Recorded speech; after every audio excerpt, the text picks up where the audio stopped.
ভোলা সদরের বরিশাল দালানের সামনে কিছু দোকানে আমদানির রহমান পাত্র স্যার আগুন নেভানোর যন্ত্র দিয়েছেন।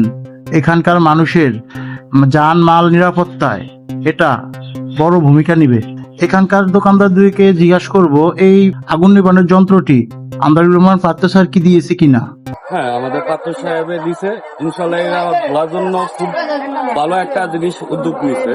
এটা এই পর্যন্ত আমাদের ভোলাতে অনেক আগুন লাগছে, নিয়ন্ত্রণে আনার জন্য ফায়ার সার্ভিসের অনেক সময় ফোন দিতে আইতে অনেক লেট হয়ে যেত, আমাদের অনেক ক্ষয়ক্ষতিও হয়েছিল।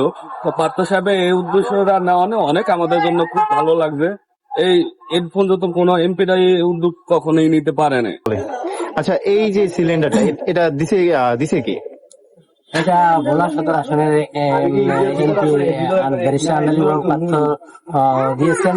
আমি তাকে আমার অন্তর থেকে ধন্যবাদ জানাই। তিনি ভোলাবাসীর সমস্যার কথা যে উপলব্ধি করতে পেরেছেন। আপনারা জানেন যে মাঝে মধ্যে ভোলায় ভয়াবহ অগ্নিকাণ্ড হয়, অগ্নিকাণ্ডে অনেক ক্ষয়ক্ষতি হয়। তো এই সিলিন্ডারের মাধ্যমে তৎক্ষণিক প্রতিরোধ করা সম্ভব।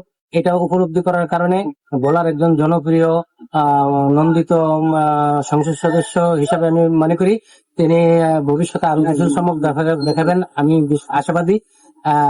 আমরা খুব সন্তুষ্ট এই ধরনের উদ্যোগ তিনি অব্যাহত রাখবেন বলে আমি বিশ্বাস করি। এখানকার দোকানদারেরা আমদানির রহমান পাত্র স্যারকে ধন্যবাদ জানাচ্ছে এরকম উদ্যোগ নেওয়ার জন্য এবং তারা খুশি।